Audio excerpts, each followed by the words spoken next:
سے ملاقات اور زیارت کی نیت سے حاضر ہو گیا۔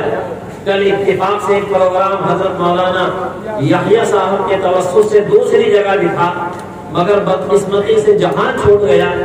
پھر میں نے دیوبند جانے کی بھی کوشش کی، ابھی مشکات کے کئی صفحے باقی ہیں، پورا نہیں ہوا۔ 15 رجب تک دارالعلوم میں سبق چلے گا، مگر حضرت کا حکم تھا کہ نہیں، ہر صورت میں آنا ہے۔ تو اللہ نے آپ کی زیارت کرا دی، ملاقات ہوئی۔ بعض دفعہ مجلس میں ایسا شخص موجود ہوتا ہے کہ جو اللہ کے یہاں بڑا مقبول ہوتا ہے، سب مل کر کے بیٹھتے ہیں، سب ماشاءاللہ دیندار ہیں، اور ابھی آپ کی دینداری کا اظہار بھی ہو گیا کہ صرف حضرت مولانا کے ایک اعلان کی بدولت کتنا چندہ آپ نے مدرسے میں دیا۔ یہ آپ کا جذبہ قابل صد ستائش اور قابل صد تحسین ہے۔ تو مجمع میں کتنے ایسے لوگ ہو سکتے ہیں جو اللہ کے یہاں مقبول ہیں، اور کس کی آمین سے کام بن جاتا ہے، یہ پتہ نہیں چل پاتا کس کا کیا مقام ہے اللہ کے یہاں، کون مقبول ہے کون مردود ہے، کون مقبول ہے کون مردود ہے، بے خبر کیا خبر تجھ کو کیا کون ہے، جب تلیں گے عمل سب کے میزان پر، تب کھلے گا کہ کھوٹا کھرا کون ہے۔ دیکھنے میں تو سبھی اچھے لگتے ہیں، لیکن اللہ کے یہاں کس کا کیا مقام ہے اس کا پتہ مرنے کے بعد چلے گا۔ لیکن ظاہری شہادت موجود ہے آپ کے جذبے کی، صبح سے آپ کے یہاں بیٹھنے کی اور مشقت اور پریشانی اٹھانے کی۔ اللہ تعالیٰ کسی کی محنت کو، کسی کے بیٹھنے کو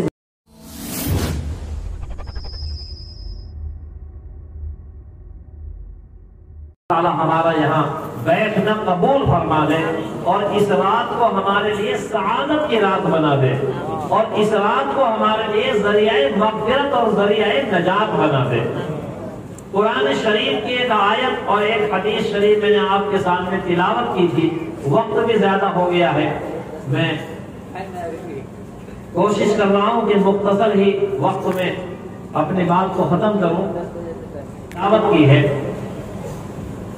اللہ تعالیٰ شانہ ارشاد فرماتے ہیں، ان الذین قالوا ربنا اللہ، کہ جس شخص نے یہ جملہ بول دیا کہ ربنا اللہ، ہمارا رب اللہ تعالیٰ ہے، اور پھر اسی کے اوپر جمع رہا وہ قیامت تک، مرنے تک، تو اب اس کو جنت کی بشارت دی گئی اسی آیت میں۔ تو ہم تو سب کہتے ہیں ربنا اللہ، سب کہہ لیجیے ایک دفعہ ربنا اللہ، اس کا ترجمہ یہ ہے عربی میں کہ ہم سب کا رب اللہ تعالی ہے۔ قبر کے اندر جو 3 سوالات کیے جائیں گے، ان میں ایک سوال یہ بھی ہوگا کہ من ربک، تیرا رب کون ہے؟ تو ہم سب کو قبر میں یہی جواب دینا ہے انشاءاللہ کہ ہمارا رب اللہ تعالی ہے۔ ابھی مشکات میں یہ حدیث آئی، گزشتہ ہفتے میں نے سبق پڑھایا کہ فرشتہ ایک تو یہی سوال کرے گا کہ من ربک، تمہارا رب کون ہے؟ تو ہمیں یہ جواب دینا چاہیے کہ ربنا اللہ، ہمارا رب اللہ تعالی ہے۔ اور جس نے دنیا کے اندر فسق و فجور کی زندگی گزاری، غفلت کی زندگی گزاری، جہالت کی زندگی گزاری، کفر و شرک کی زندگی گزاری، حدیث میں آتا ہے کہ وہ صحیح جواب نہیں دے پائے گا، وہ تو کہے گا ہاں ہاں لا ادری، ہاں ہاں لا ادری، مجھے معلوم نہیں، ہائے افسوس ہائے افسوس۔ دوسرا سوال یہ ہوگا ما دینک، تیرا دین دھرم کیا تھا، تیرا مذہب کیا تھا، کون سے دین دھرم پر تیرا عمل تھا؟ تو اس کا جواب ہمیں دینا ہے کہ دینی الاسلام، میرا دھرم اسلام ہے، میں اسلام کا ماننے والا ہوں۔ تیسرا سوال یہ ہوگا من ھذا الرجل، ایک تصویر نظر آئے گی قبر کے اندر، پوچھا جائے گا یہ کون ہے؟ تو ہمیں یہ جواب دینا ہے کہ یہ ہمارے نبی اور اللہ کے رسول صلی اللہ علیہ وسلم ہے۔ حدیث میں آتا ہے کہ پھر فرشتہ معلوم کرے گا ما علمک، تو نے کیسے پہچانا کہ یہ ہمارا رسول ہے، ہمارا نبی ہے؟ ذریعہ علم کیا ہے آپ کا، آپ کو پتہ کیسے چلا اس کا؟ یہ بھی سوال کرے گا فرشتہ کہ ماں علم کا پتہ کیسے چلا آپ کو، یہ ہمارا نبی ہے، ہمارا رسول ہے۔ تو اس کا جواب ہمیں یہ دینا ہے کہ ہمیں قرآن سے پتہ چلا، ہمیں احادیث مبارکہ سے پتہ چلا، ہمیں علماء کرام کے ذریعے سے پتہ چلا، ہمارے اپنے بزرگوں سے ہمیں پتہ چلا کہ قبر میں ایک تصویر ظاہر کی جائے گی حضرت محمد صلی اللہ علیہ وسلم کی، اور وہ ہمارے رسول آخر الزماں پیغمبر ہوں گے جو سید المرسلین ہیں، خاتم النبیین ہیں۔ یہ جواب ہمیں قبر کے لیے پہلے سے تیار رکھنے چاہیے۔ تو قرآن شریف کی جو آیت میں نے پڑھی اس میں یہی فرمایا کہ جس شخص نے اپنا رب، اپنا پالنہار، اپنا مربی، اپنا خالق و مالک اللہ تعالیٰ کو بنا لیا اور پھر پوری زندگی اسی پر ڈٹا رہا اور اسی پر جمع رہا اور اسی پر قائم رہا، تو اس کے لیے جنت کی بشارت ہے۔ دیکھیے کلمہ ہے لا الہ الا اللہ محمد رسول اللہ، اس پورے کلمے میں کوئی نقطہ نہیں ہے، ایک لفظ پر بھی نقطہ نہیں ہے پورے کلمے میں۔ لا الہ الا اللہ محمد رسول اللہ، نقطہ کہیں نہیں آیا۔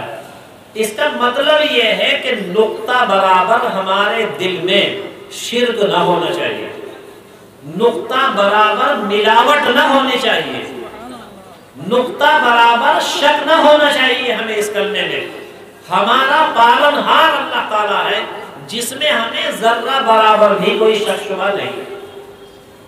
پھر آپ اگر گنیں گے نا لا الہ الا اللہ محمد رسول اللہ، اس میں 7 لفظ آئے، لا ایک لفظ ہے، الہ ایک لفظ ہے، الا اللہ 2 لفظ یہ ہو گئے، پھر محمد یہ ایک لفظ ہو گیا، رسول اللہ 2 لفظ یہ ہو گئے، یہ کل 7 کلمے ہو گئے۔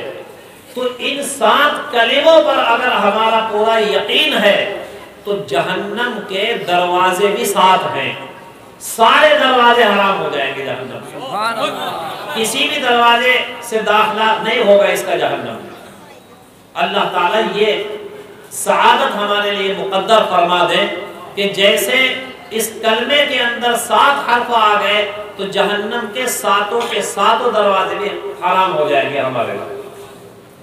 پھر اگر آپ اور غور کریں گے اس کے اندر تو لا الہ الا اللہ، اس کے حروف اگر آپ شمار کریں تو 12 حروف ہیں اس کے اندر۔ آپ کسی وقت دیکھ لیجئے گا لکھ کر کے، لا الہ الا اللہ 12 حروف ہے اس کے اندر۔ اور آدمی کے بدن میں جو اعضاء گناہ کا کام کرتے ہیں وہ بھی 12 ہی ہے، اوپر سے نیچے تک۔ دونوں آنکھیں ان سے گناہ صادر ہوتا ہے، دونوں کان ان سے بھی گناہ صادر ہوتے ہیں، دونوں ہاتھ ان سے بھی گناہ صادر ہوتے ہیں، اور دونوں پیر اس سے بھی گناہ صادر ہوتے ہیں، اور دونوں شرمگاہیں ان سے بھی گناہوں کا صدور ہوتا ہے، اور 2 دل و دماغ یہ 12 ہو گئے، اعضائے خاطیہ 12 ہیں۔ تو لا الہ الا اللہ پر اگر پورا یقین ہے ہمارا تو 12 کے 12 جو اعضاء ہیں وہ جہنم کے اوپر حرام ہو جائیں گے، جہنم میں جلنے کی نوبت نہیں آئے۔ جس وقت ہم اشہدو کا لفظ بولا کریں تو اس وقت تو دونوں کلمے پڑھنے پڑیں گے، اشہد اللہ الہ الا اللہ و اشہد ان محمد رسول اللہ، دونوں کلمے بولنا ضروری ہے۔ اگر لفظ اشہد یا نشہد شروع میں آپ پڑھیں گے، چونکہ شہادت دونوں کی دینے سے کام چلے گا۔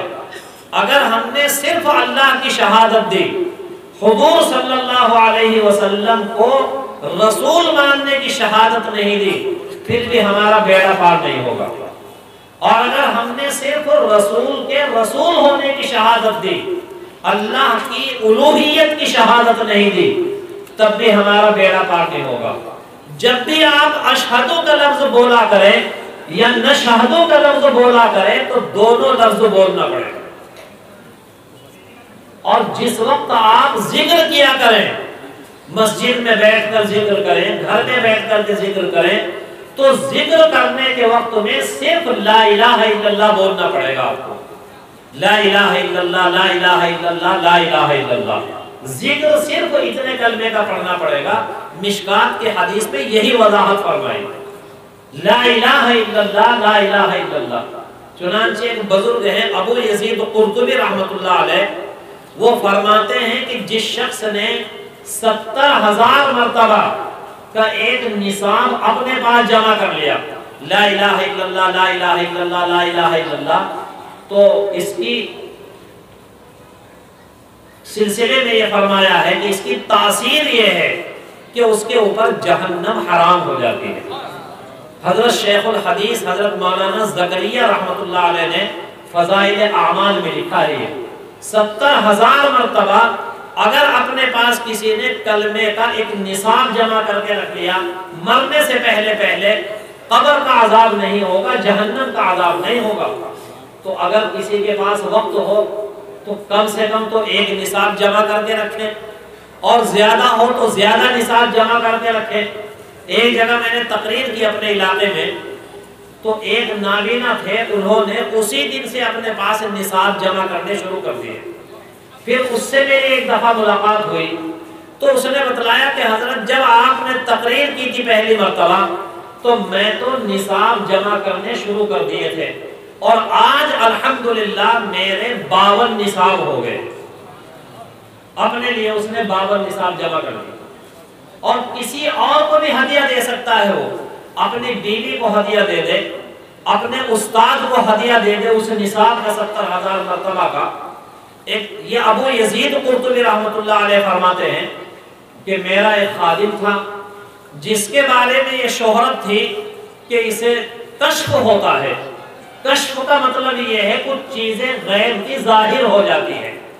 علم غیب کلی حقیقی ذاتی تو اللہ کے لیے ہے، لیکن اللہ تعالیٰ اپنے بعض بندوں کو کچھ چیزیں دکھلا دیتے ہیں غیب کی۔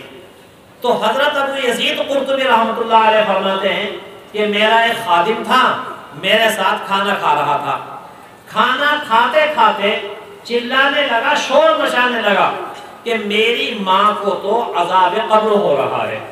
کھانا کھانا چھوڑ دیا، شور مچانے لگا، بے صبر بے سکون ہو گیا، رونے لگا، چونکہ اس کے بارے میں شہرت تھی کہ اسے کشف ہوتا ہے، کچھ چیزیں نظر آتی ہے۔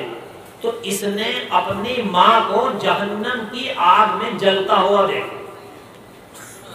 اب استاد کو تو رحم آتا ہے طالب علم پر، استاد اگر پٹائی بھی کرتا ہے یا ماں باپ اپنے اولاد کے اوپر تنبیہ بھی کرتے ہیں تو وہ پٹائی اور وہ تنبیہ وہ بھی محبت میں ہوتی ہے۔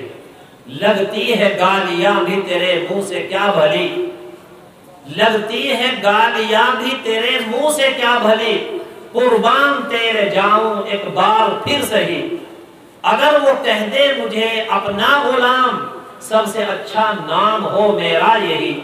اساتذہ ڈانٹتے بھی ہیں، برا بھلا بھی کہہ دیتے ہیں، یہ اساتذہ کا ڈانٹ پھٹکار یہ بھی ان کی نظر عنایت کے طلباء کے اوپر، یا ماں باپ جو تنبیہ کرتے ہیں اپنے اولاد کے اوپر، یہ بھی ان کی نظر کرم ہے۔ تو استاد محترم انہوں نے کئی نصاب اپنے پاس جمع کر رکھے تھے لا الہ الا اللہ کے۔ ایک نصاب اپنے خادم کی ماں کو ہدیے میں دے دیا، اور اپنے خادم کو بتایا نہیں، کسی سے کوئی ذکر نہیں کیا، دل ہی دل میں اپنے خادم کی ماں کو بخش دیا کہ میں اپنے نصابوں میں سے ایک نصاب اس کو دیتا ہوں۔ تھوڑی دیر میں وہ لڑکا جو چلا رہا تھا، رو رہا تھا، شور مچا رہا تھا کہ میری ماں تو جہنم میں جل رہی ہے، اب 2-3 منٹ کے بعد ہی کہنے لگا کہ میری ماں کا تو عذاب ہٹا لیا، وہ دیکھو مجھے نظر آ رہی ہے میری ماں کو جہنم سے نکال۔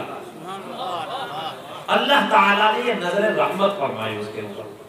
ایک ہی کافی ہے نالا اگر کوئی پہنچے وہاں، گرچہ کرتے ہیں ہزاروں نالا و فریاد و ہم، کسی کے ایک آنسو سے دہل جاتی ہے یہ دنیا، کسی کا عمر بھر رونا یوں ہی بیکار جاتا ہے۔ ایک لفظ کسی کی زبان سے نکل جائے، کسی کی زبان سے دعا نکل جائے، کسی کی زبان سے نظر رحمت پڑ جائے کسی کی نظر سے اور وہ بیڑا پار کر دے اللہ تعالیٰ تو بے نیاز ہے، اس کے یہاں تو خزانے ہیں۔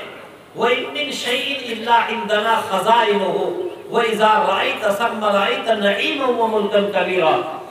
ایک شخص حضرت حسن بصری کے پاس آیا اور ایک عورت آئی اور آ کر کے کہنے لگی کہ میری لڑکی کا انتقال ہو گیا، مجھ کو ایسا عمل بتا دیجئے کہ میں اپنی لڑکی کو خواب میں دیکھ لوں۔ حضرت حسن بصری رحمۃ اللہ علیہ نے بتا دیا کہ اگر تو اپنی لڑکی کو خواب میں دیکھنا چاہتی ہے تو سونے سے پہلے 4 رکعت نماز پڑھنا۔